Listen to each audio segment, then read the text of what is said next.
Quinn got in close to the student and was ready for whatever was to come. That's when the student had shape-shifted his hands into a claw-like shape and scratched at Quinn's body. The attack was slow, and Quinn was able to block but chose not to, and allowed the attack to scratch against his chest. HP is currently full, unable to use blood bank. It was as he had suspected. Although he took damage in the game, nothing had happened to his real body outside. He dashed forward, and when he was close enough, he threw out a blood swipe. The student lifted his claws to block, but the second the blood swipe made impact, his claws had shattered, and followed up behind the first blood swipe was a second one. Quinn got in closer to the student. By now, the student's claws had already regenerated. The student swung again, but this time, Quinn ducked underneath the attack and threw out a punch to the student's stomach, followed by another punch to the student's face, and finished him off with a cross-shaped dual blood swipe with both hands. Winner, Blood Evolver. Opponent has been defeated. 25 EXP has been earned. 305 of 400 XP. This was a large surprise to him, as Quinn didn't expect a fight in the game to contribute to points in his system, but at the same time, this was great news. But now that Quinn was able to level up, it solved his current problem of getting stronger without the need of consuming blood. Quinn immediately went to search for another game. He set the power level to level 1, that way he would be matched up against easy opponents. An opponent was almost found instantly, and Quinn got straight to work. And his plan worked. His first opponent was dealt with so quickly that Quinn didn't even have time to find out what ability he had. 25 EXP gained, 330 of 400. Quinn's next 3 opponents were dealt with just as easy as the other 2. 405 of 400 EXP. Congratulations, you are now level 4. Race, Halfling. HP, 25 of 25. 5 of 800 EXP. Strength, 13, 3. Stamina, 12. Agility, 14. For the first time since Quinn had leveled up, he hadn't received a new ability. He somehow had expected this, but at the same time was hoping for something useful. Finally, though, what Quinn had wanted had arrived. The reason why he wanted to level up so fast was because of the free stat point received after every level up. Agility 15. He immediately put the point into his agility stat, and now he could finally learn the flash step from the tutorial. After several minutes of Quinn practicing the flash step, he finally had a stroke of success. "Yes!" Quinn shouted. However, what Quinn did notice was while he was in the White Room on his own, his body would never feel tired. It meant the White Room acted like some type of training room, where they were unaffected by their physical body's restraints. With the flash step learnt, Quinn finally wanted to experience a fight with a tougher opponent. In the real world, you wouldn't be able to choose who you went up against, so it was important for Quinn to have experience fighting in all sorts of situations. Then, a few moments later, a match was found. This time, when Quinn entered the arena floor, he could see his opponent standing opposite him. He was wearing a long red cape, and by his side were 2 daggers. Quinn also realized they weren't alone either. "Oh, don't worry about him," the cape man said. "He's just my senior. He's watching me fight so he can give tips." Quinn then tried using his inspect skill on his opponent to see what power level or ability they had, but there was no luck. But before the match began, Quinn made sure to open up his status screen and decided to leave it open and off to the side. When both of them were ready, the countdown started over their heads. 3, 2, 1, go! The cape man took out his daggers and swung them out fast. 2 wind blades followed. The attack was similar to Quinn's blood swipe, only the distance the attack could be used was far greater and faster. Quinn then decided to attack with his own blood swipe. The 2 lines of power clashed in the middle and cancelled each other out. "A red color! What ability is that?" The cape man was wondering. This time Quinn charged forward. The caped man, seeing this, threw more wind strikes out, but Quinn just replied back with his own blood swipes, but this time sending out 4 of them. When the first 2 cancelled out the wind strikes, the next 2 carried on moving forward. That's when the caped man lifted his cape and spun around. The blood strike smacked into the cape, but there was no effect and not even a scratch left on the cape. "Is that beast armor, and a high-level one at that?" Quinn thought. The caped man swung his daggers out fast. Quinn lifted his hands and managed to grab onto the daggers, allowing the blade to just come out from his fingertips. Then suddenly, the aura around the daggers grew, and the wind forming around dagger allowed the ends of the blade to grow and act more like a sword, piercing Quinn in both shoulders. The capped man pulled back and went for another strike. "I don't know what your ability is, but it's over," the capped man said. But then suddenly his dagger had hit nothing but empty air and space, and no one could be seen. As he turned around, a sharp claw penetrated the man's stomach. Then another attack after attack at great speed was tearing his stomach apart, and to finish him off, 2 more blood swipes. 25 experience gained, 30 of 800 experience. The man watching in the arena stood up on his feet as he saw his friend lose the match. The two of them so far had been on a winning streak. Taking it in turns facing opponent after opponent, the sudden loss had come as a shock to them. That skill at the end, what was that? Then, just as Quinn was about to log out and go find another match, he heard someone call out to him. "Wait!" the man in the seat shouted. "Please fight me!" Quinn had no problem with this and accepted, but unknown to him, the man he was about to face was one of the strongest students from another military school. The student who had been sitting up in the stands and watching the fight between Quinn and his friend was known as Nate Snell. He was a second year from another academy, and in his academy he was well known for being one of the strongest second years. After asking Quinn for a battle, he was overjoyed that he accepted. For the two of them to start their match, they needed to add each other to their friends list first. "Hard Steely has sent you a friend request." Quinn accepted the friend request and was happy to fight. "Blood Evolver has accepted your friend request." Blood Evolver? Does his ability have something to do with blood? That would explain those red lines coming out from his hands, but was there such an ability in the system? Nate thought. There were thousands of different abilities in the system, so Nate wasn't sure of all of them, but he had fought many battles in the game, and this was the first time seeing someone with this type of ability. Before the match was about to begin, Nate had asked if he could speak to his friend Sam for a few moments. Quinn agreed as he wanted to check a few things out himself. "You are such a fool," Nate said. "I know, I'm sorry," Sam replied. Nate looked at the flapping cape that Sam was wearing and started to shake his head. "We just got this incredible thing and you didn't even use it properly in the fight. When he went out from your view, if you had turned around your back, it would have been protected, or you could have turtled up with the cape." "It's hard to get used to having something on your back. If someone vanishes in front of you and you know they're behind you, you naturally turn around, wouldn't you?" Sam replied. Sam then started to look at the ground as he was saddened, remembering how he had lost the match. "My win streak," Sam cried. Nate proceeded to pat Sam on the shoulder with pity before walking to his fighting spot. "You know the deal. If I win against him, then that means I win our bet, and you'll owe me those credits." As Sam headed back to the arena stands, he was praying for Quinn to kick his friend's ass. He had lost too many bets recently and was running low on credits. 3, 2, 1, and the match had begun. Surprisingly, both of them at the same time had decided to charge in, and as soon as Quinn was within 5 meters, he threw out 2 blood swipes. Suddenly, Nat's speed dropped dramatically, his skin started to turn into a shiny material, and his footsteps were heavy. As the blood swipes reached and hit his body, the sound of metal clanging against each other was heard. For the first time when Quinn's attack had hit an opponent's body, it had done 0 damage whatsoever. The metal shine from Nate's body seemed to shift and now was concentrated in his arm. It allowed Nate to move a lot faster and close the distance. He pushed his hand forward, and out came a long metal silver pole. It was too fast for Quinn to react, and the pole dug into his stomach and continued to push him back. Quinn then grabbed onto the pole with both hands, and using all his strength, managed to stop its momentum. "Wow, looks like you're strong as well," Nate said, surprised. Not only did his opponent have a ranged attack, but seemed to have super strength now as well. Quinn was in front of him, ready to strike, but Nate remained calm and shifted the metal over his body to the exact spot where Quinn was aiming for his head. The punch landed, but Nate's head didn't even move a single inch, and again the game had recorded no such damage. Nate then grabbed Quinn's fist and with his other hand formed the pole, whacking him to the ground. "Come on, you should be better than this," Nate said. It had been a while since Quinn felt like this, weak. "Come on," Nate said as he shifted the metal pole back into his body and into one of his fists. Quinn once again charged forward and threw out a blood swipe. Nate blocked the attack, easily lifting his arm and knocking it away, but it was only meant to serve as a distraction in the first place. When Quinn got close enough, Nate threw out his fist, and at the same time, he responded with flash step, avoiding the strike and appearing behind Nate. Quinn then lifted his foot off the ground, let the energy go through from his toes up to his fist. As he stomped down with one foot, he pulled back one hand and let out another fist.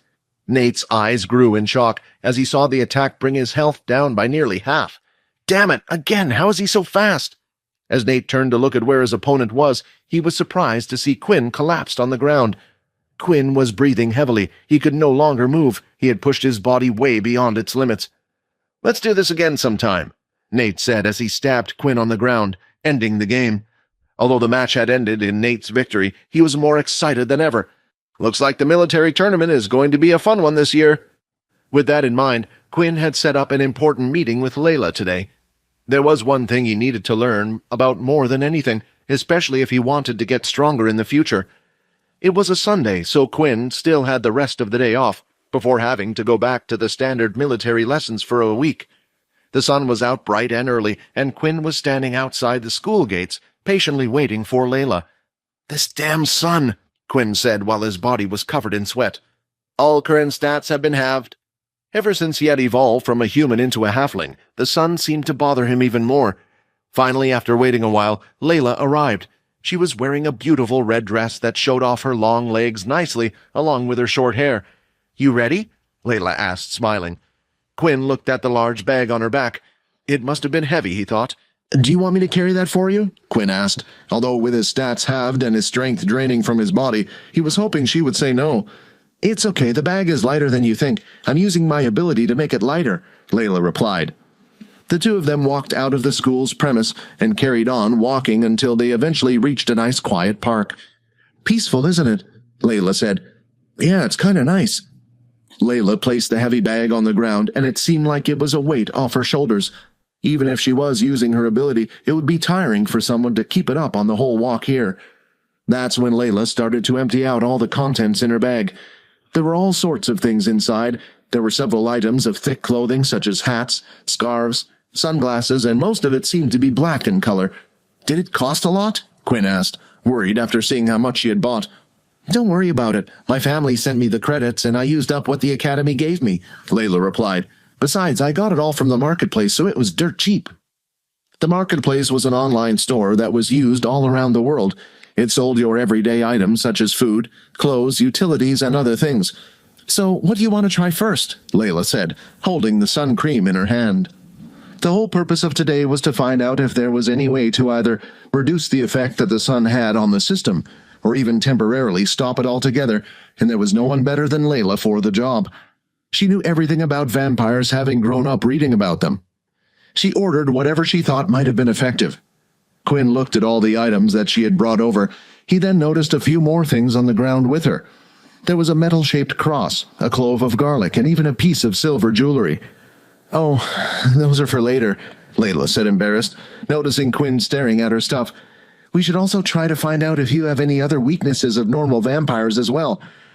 "All right, why don't we just try the umbrella first?" Quinn said as he knelt down to pick it up. He then stood still and popped open the umbrella. It was solid black in color to make sure that most of the light didn't penetrate or get through it. Quinn then adjusted the umbrella a few times to make sure his body was completely covered in the shadow. Then, to his surprise, stats had returned to normal. While Quinn was fully covered under the shade, his stats had returned. Then he lifted his hand and placed it outside the shade zone ever so slightly, and as soon as the tiniest part of his finger was outside, the same usual status screen had appeared. "You are being affected by direct sunlight. All stats will be halved." "Well?" Layla asked.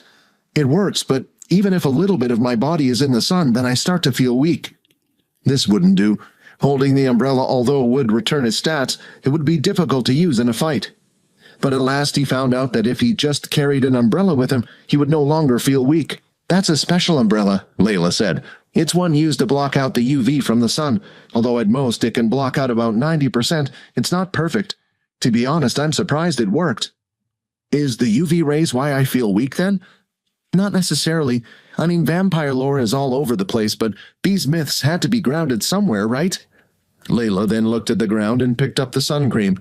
If the umbrella really worked because of the UV, then some sun cream should have some effect. Layla then walked up to Quinn, squirting some of the cream onto her hand. "You ready?" Quinn then went a little red, thinking about Layla applying the cream onto his body. Looking at Layla now out of her school uniform, he realized that she was kind of cute. After making sure everywhere she could see covered in cream, To finish it off, she placed sunglasses over Quinn's eyes. "Although we can stop the UV on your eyelids, we can't on your eyeballs," Layla said. "Well, anything?" This time there was no such result. When opening up his status, the UV cream hadn't even made a little bit of impact. Quinn still felt incredibly weak, and his stats were still halved. "So it looks like it's not to do with the UV then. Although the umbrella worked, it can only block so much of the UV, and same with the cream. So I was hoping it would have some effect, but this means it's most likely some other property in the sun that we don't know about." Finally, it was time for the last test. This one Quinn was dreading the most, the clothes test. He was already sweating and feeling hot as it was, and couldn't imagine putting on a load of black clothing. First, Quinn placed a sweater over the top of his body, then a pair of black thick trousers on his feet. Instead of trainers, he changed to black boots. Then on his hand, a pair of leather black gloves. Finally, on his head, he had a large back-top hat. Looking at him, Layla could barely hold in her laughter. He looked absolutely ridiculous. Breathe, Layla," she mumbled. "Well, anything?" "No, not yet anyway." "Well, we might as well try the rest." Layla then continued to place clothes onto Quinn. This time she had covered his face with a balaclava, and even where his eyes were, she had put a sleeping mask on. More hats were placed on, and now every inch of his skin was covered. "Anything?" "No," Quinn shouted, but it sounded muffled through the clothes. "Wait, it's working," Quinn said. Although the clothes had worked, Quinn was around 3 inches thick in black clothing. "Well, you can't go out like that," Layla said. "You couldn't move in that thing." "Agreed, but at least we know that the most important thing is to stop the sun hitting me." Suddenly, a thought had entered Quinn's mind. When he had gone against Sam, he had used a cape that was able to block his blood swipe. The material was not only flexible, but strong as well. The cape was most likely made from some type of beast, from one of the portals. If Quinn couldn't get enough of this material, maybe he could make a suit of some kind that could not only protect him from the sun, but also be strong enough to be used in combat. A smile started to appear on his face. He now couldn't wait to be transported to hunt some beasts. Layla was eager to try out a few of the other things she had brought along with her. "Do I really have to worry about something like this?" Quinn said as he picked up a clove of garlic. "Inspect." "A clove of garlic. Due to your heightened senses, the piece may taste extremely bad. Safe to consume." Quinn had actually expected this result before even using his inspect skill. The taste of food had slightly changed ever since his evolution. The only thing that still tasted fine for him was meat. Before touching any of the other items, Quinn made sure to use his inspect skill on each one. First was the metal cross. "A religious symbol that has no effect." Then the chain. "A silver chain that is made up of 92% silver. Wearing the item can be used as a fashion accessory." Quinn asked, "I kind of get the cross, but what about the silver? And they're just for werewolves?" Suddenly, Layla's eyes started to sparkle up. The first vampire was said to be cursed by the god Apollo, to be burnt by sunlight. Then, when the man tried to touch Artemis' bow, she cursed the human further to be affected by silver. Layla explained. Then, with the cross, vampires have always been seen as workers of the devil, a creature that needed to suck blood to live, and of course God, in the eyes of many, is a fighter of evil, and the cross is a symbol of the god. The only vampire weakness it seems you have so far is sunlight, although I have to admit that's a pretty big one. Do you feel like you're not getting older yet?" "What?" Quinn said, confused. "How would I even know? It's only been a few days." Then a dreaded thought had entered Quinn's mind. If it was true that he would no longer age, did that mean his appearance would stay the same as it did now? Would he look like a young teenage boy for the rest of his life?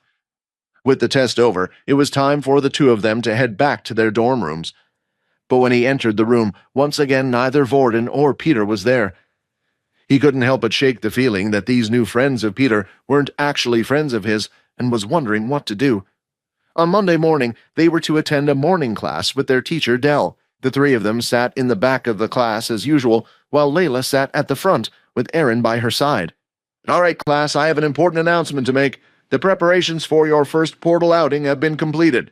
It's time for you kids to go explore the universe a bit more." They were often used to travel to other planets. The technology was obtained when humanity managed to take down their first Dalki ship and discovered a portal inside. In today's world, there were generally 3 different groups of people who had and owned portals. The military was the first group. Next were private corporations. They usually had powerful originals backing them, Many of these companies would also form a faction, a group of powerful travelers, just for exploring other planets. And lastly was the group known as Pure, a group that didn't believe in the use of abilities. There were 3 types of portals, each different in color. There was green, orange, and red. Green meant that the planet it led to had already been explored, and there were human shelters that had been built. The next was orange. This meant that the planet hadn't been fully explored yet. There were some shelters in place, but the level of the beasts could be too high in certain areas, or they just hadn't explored everywhere yet. And finally, the red portals. These were unexplored planets. There were no shelters for regular humans to live in. Only travelers or military personnel would usually go into these portals for exploration, and the worst thing about them was they didn't know if the Dalki were on the planet as well. A student then raised his hand while seated in the center of the class. "What about the beasts that were discovered on those planets? Will we learn about them?" "For now, that's all you need to know about the portals. Yes, this also led us to discover beasts on these planets, and they are what we use to create our beast weapons. But you will be told more detail about that when you arrive," Dell explained. "Now for the important part. The portal expedition will take place next week, but before even that, you will be required to form your own team of 5. The same student once again raised his hand, and Dell had a look on his face like it was starting to get annoying. "Do you know where we will be going?" "That information will be revealed to you on the day. Many of you here have family members who, if they knew where you were, would send guards out to protect you on these planets, but that wouldn't be fair, especially since we will also be assessing you on this. Now, if there aren't any more questions, your combat classes for today are cancelled. Today you are to form a team of 5 and report back to us by the end of the day." Vorden then turned his head immediately. "Hey, Quinn, you want to be on the—" But standing by Quinn's side already was Layla, who had sprinted from the front of the class to the back. "Hey, do you want to make a team with me, Quinn?" Layla said, smiling. Sure," Quinn answered. Truthfully, Quinn wanted to ask Layla to be on the same team. They didn't know how long their first assessment was going to take, and if he was to get hurt or injured, he was going to need a blood source of some type. Even if Vorden didn't like it, he knew this was going to happen. "Hey, Quinn, do you mind if I join as well?" he said, smiling, trying to hide his annoyance. "Of course, and Peter as well." Peter's face was a little shocked at hearing the sound of his name, and at the same time his feelings were confused. "Yeah, that would be good," Peter said. Then, when the others were just thinking about who the 5th member should be, Aaron had approached Vorden, of all people in the room. "I want to make a team with you." Not only were Quinn and the others shocked that Aaron had approached Vorden, but so was the whole class. "I'm sorry," Vorden said, "but I've already decided to make a team with these guys." Vorden's response to Aaron seemed to be even crazier to everyone else as well. Aaron then looked at the group of people who Vorden pointed at. "Who are they?" Aaron said. "What? We took the test together. I even helped you out at the assembly hall," Layla complained. "Why would you stay with these weak people? Surely you can get a better grade if you join me and a few others," Aaron said. "I don't care about the grades. I just want to have fun while I'm still in school," Vorden replied. "Fine, I can accept the girl and the strangely strong boy, but I can't accept him," Aaron said, pointing at Peter. Peter's heart suddenly started to thump louder. If he didn't get in Vorden's and Quinn's team, he would be in huge trouble. "Why do we need you anyway?" Vorden said. "Wait a minute," Layla interrupted. "I think she would make a good addition to the team. Besides, Vorden, doesn't your ability rely on those around you to be strong as well?" "Layla, I understand what you're saying, but for once I agree with Vorden," Quinn replied. "I don't care how strong she is. She can't just come in and kick one of us out. She can join the team, but only if Peter stays." "Fine, I will join, but I wish for the 5 of us to have a retesting to see where we stand," Aaron asked. "Perhaps we can go visit the training center, display what we can do to the rest." "Well, what do you want us to do?" Vorden asked. "I've already seen your powers, but I can't remember too much about the girl and the other 2. Perhaps the girl can go first on the strength machine." "Damn it, same as last time. Looks like I haven't improved much," Layla complained. "For a level 2, that's a quite weak strength score, but judging by the bow, you're a ranged user anyway. It will be quite handy to have someone like you on the team," Aaron said. "Well, I'm hoping that both of you can at least get the same score as her." "Looks like he's still level 1 then," Aaron said. As Peter went to punch the machine, the earth around from the pole started to form around his fist. "Well, what are you waiting for?" Aaron said, looking at Quinn. As Quinn walked up to the strength machine, all he wanted to do was punch the machine as hard as he could. He wanted to shut up the arrogant Aaron, who felt like she was better than everyone else. But Quinn couldn't reveal himself here, especially in front of the others. He readied his fist and redid his footwork. The gauntlets were equipped on his hands, and Quinn let his fist out. Bang. "Hey man, didn't you get stronger?" Vorden said, surprised. "I thought you got a 5 on the test last time. You been working out or something?" "Actually, it was thanks to that game you showed me," Quinn replied. "I met someone who really helped and showed me how to activate the beast weapon strength properly. I worked hard hoping I wouldn't be useless for you guys." This was a lie, but Quinn felt like it was quite convincing. "Didn't the second year say you needed to treat it like activating your ability, though? I thought you didn't have one." "Apparently that isn't a requirement, but just to help you visualize activating your beast weapons," Quinn replied back. "Well, a score of 10 isn't that impressive. The only reason we are talking about it is because you're level 1, Aaron said. "Is this okay then?" Layla asked. "Yes," Aaron replied. "I still wish to join your team. I believe even with the extra luggage we have on board, with me and Vorden, we can come out as the top team during this assessment." "Well, if combat classes have been cancelled for the day, is there anything you wanted to do?" Vorden asked.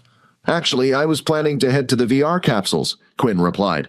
"You can go ahead," Vorden said. "I know I showed you how to play the other day, but to be honest, I'm sick and tired of that game." With Quinn heading off to the VR room, that left Peter and Vorden all on their own. "Hey, so do you want to practice a bit more with your ability? I know you're saving up so you can buy a few more skill books. Maybe we can get you to a level 2 before heading off into the portal." "Sure, that sounds like a good idea," Peter replied. But Peter's strange actions didn't go unnoticed, and Vorden had a feeling it had something to do with those students he went to hang around with a few days ago. Quinn had finally arrived at the VR center. He decided while inside the capsule he would split his session into 2 halves. For the first 30 minutes, he would spend it facing against level 1s. Then, for the second half of the session, he would use it searching for quick matches, battling against opponents of all different strengths. Quinn entered the game and started his first match with his plan. That's when Nate noticed that the ID Blood Evolver was online. Nate then was suddenly transported into the arena, and all that he witnessed was Quinn defeating weak level 1s in a matter of minutes. "Let the grinding begin," Quinn said as he took down his next opponent. 170 of 800 EXP. Nate continued to observe Quinn and his fighting style, and wondered just why he didn't fight the same as when he fought against him. Finally, 30 minutes had passed. That's when Quinn noticed that he had a spectator. Nate, who was sitting in the seats, gave a wave back. "Oh, it's him. I wonder what he's doing here." Then a thought came to Quinn's mind. He then went on to the game system and sent out a party invite to Nate. Nate was too curious and wanted to know what Quinn wanted and decided to accept. "Hey, how are you doing? I hope you're not planning some type of revenge, are you?" Nate said as he proceeded cautiously towards Quinn.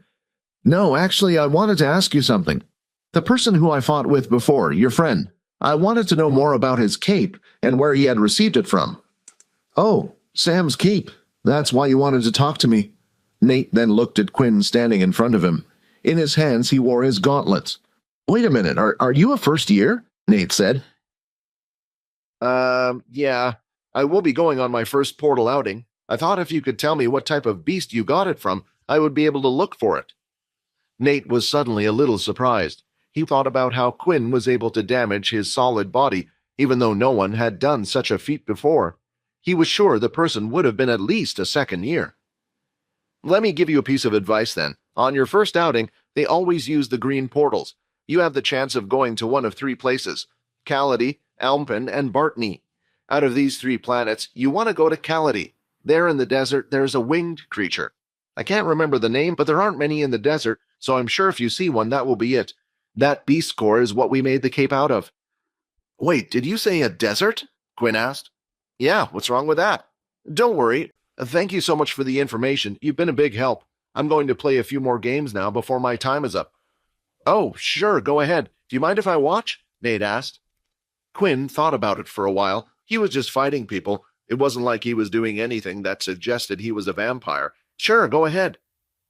Quinn only had 20 minutes left inside the machine. His first match, he was against a level 4 user who had a transformation ability. His body was made of a rubber-like material, and he was able to stretch it as far as he liked. Quinn struggled against this opponent. The fighting style of the rubber man was strange, and when Quinn wasn't expecting it, he would be hit at an incredible speed. In the end, Quinn managed to get a few blood swipes in and hurt the man, but still ended up losing. Quinn's time in the game was up, and he had to leave. Nate, after watching Quinn for the whole time, had a strange thought lingering on his mind. Just what was Quinn's ability? After their battle, Nate had decided to check out the ability list to see if there was anything similar, and he could find no such thing. What Quinn didn't realize, though, was that all the opponents he had faced that day were thinking the same thing as Nate. They were wondering just what ability Quinn had. The user Quinn had just fought was so frustrated he decided to go onto the online forums and make a post. He shared a video of the match between himself and Quinn titled, "What ability is this? Is he a hacker?" The online forum had started to post comments just below about the video. "Yeah, I fought against him too, and he used those red lines on me. I lost in an instant. Is there really an ability like that in the game? It looks like Windslash, but why are the lines red?" The video started to ping the creators. One of the admin staff for the game came along and checked the video, but this person wasn't any ordinary admin. Logan Green was the son of the creator of the game and was one of the head coders. He often visited the forum to check for bugs while still attending school. Logan immediately could tell that the video was real. He searched up the two user IDs and then decided to look at the match information. After searching them up, he noticed that the player in the video had selected no ability. No, it couldn't be. Did he really manage to hack the system? Logan then began to dig in deep into the match and checked everything about it. He checked the log of the game and everything that had been written down as the match went on, but there wasn't a single thing he could find that was wrong. The next day, combat classes had resumed back to normal. Layla the other day had gone to register the team with Dell. The group became the talk of the class. After all, they were the only ones with such a huge difference in power levels between the team. Something that hadn't happened in the school before. Inside the second year's office, a group of first years had been called into the General Duke's office. Standing at the front of the first years was Earl, the same boy who had recently been hanging around with Peter, as well as the one who had broken his fingers. "I've made sure that the room will be empty for you tomorrow. Make sure you do as I asked. I need you to get rid of them," Duke said. "Yes, sir, we promise." "Good," Duke replied as he threw over a couple of beast crystals as well as a skill book. "You should be able to progress to level 4 with that skill. Carry on working hard and there will be more." The next day after combat classes had ended, Peter had messaged for Vorden and Quinn to come to the training room on the east side. This room was usually off limits to students, since it was also used as a room to store portals. "Did you get Peter's message?" Quinn asked. "Yeah, that's why I'm here. I knew those friends of his were bad news," Vorden said. "Quinn, you stay behind. I can deal with this myself." "No way. He's my friend, too. I'm going to kick those guys' asses if it's the last thing I do." The room was large, and there were several large metallic objects with an oval shape in the middle. Each one of them had a glowing circle in the middle, shining with a different color. These were the portals that took them to another world. When they had entered the room, they could see that Peter was lying on the ground, badly hurt. Quinn and Vorden looked around the room, but were unable to notice anyone. They both then rushed over to his side. "What happened to you? Was it those first-year students?" Vorden shouted. "Yeah, they got me pretty bad. They went out for just a moment. I don't think they're going to come back." "All right, let us pick you up," Vorden said, as he lifted Peter's hand over his shoulder. As the two of them picked up Peter, Quinn had a strange feeling. "Inspect. Peter Chuck, HP 8 of 8. Vorden, let go of him. It's a trap," Quinn shouted. But before Vorden could even realize what was happening, Peter had broken free and immediately pushed Quinn as hard as he could. He had entered the portal. "What have you done?" Vorden shouted. The color of the portal was red. Hi, Quinn here. Wondering what happens next? If you want to jump the queue and unleash all episodes, click on the link here and install the Pocket FM app.